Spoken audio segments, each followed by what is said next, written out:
Welcome to the Benzino Podcast, where we're calling a spade. Great to be here with you guys today. The WNBA getting absolutely wrecked right now. Talk about not understanding optics. At every turn, at every chance, the WNBA continues to step in it. Dejanay Carrington screams, moans, complains, blames white privilege after getting ejected from a game on Saturday after clotheslining WNBA star Sophie Cunningham. She then goes on Twitter, 8:23, the next time these two teams face off. Dejanay Carrington then walks that comment back or clarifies that comment for those of us who aren't nearly as smart as college-educated Dejanay Carrington.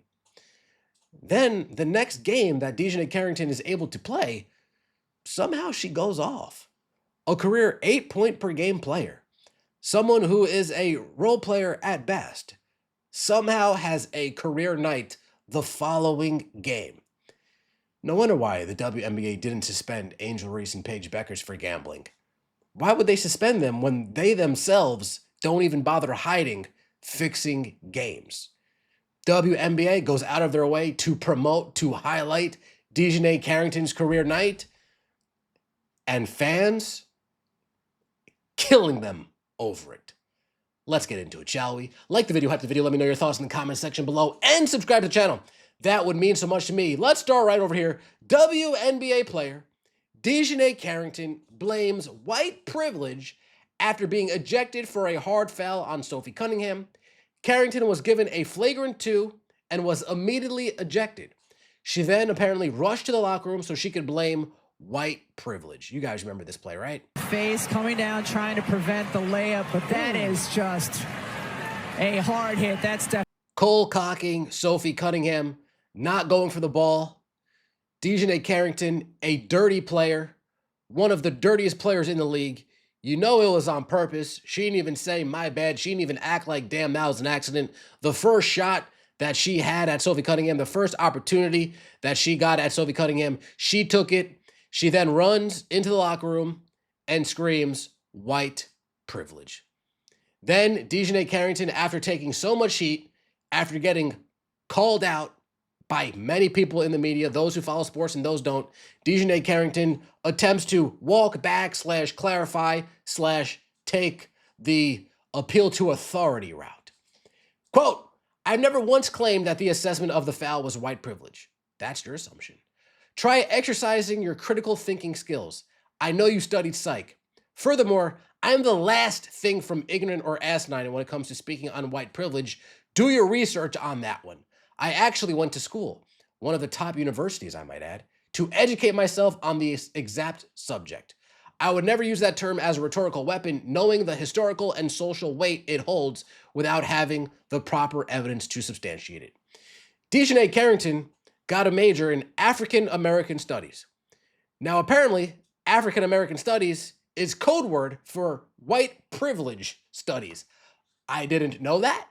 Again, I'm not nearly as educated as Dejanay Mustard Carrot Top Carrington. Shout out to the Pope B. Frank. Not nearly as educated. But some of the receipts are getting dug up. How to get away with murder, be a white person.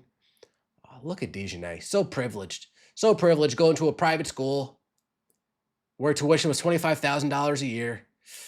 The WNBA really turns you out, huh? It turns you out sexually, and it turns you into a woke buffoon.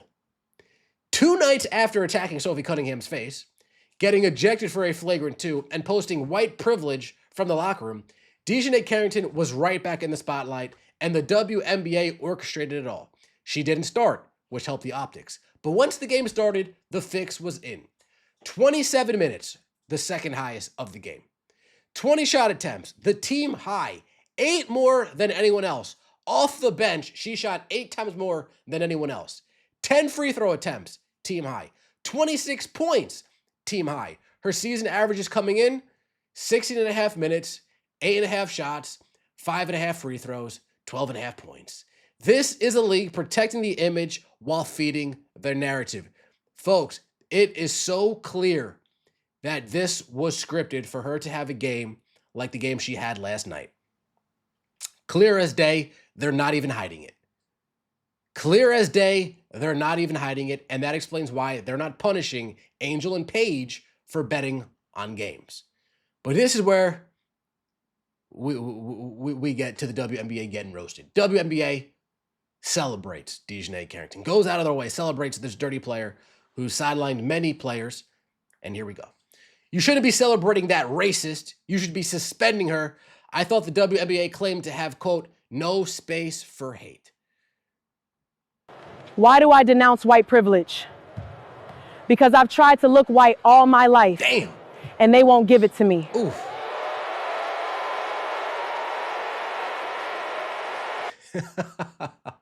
Yeah, we got the fake wig. We got the fake eyelashes.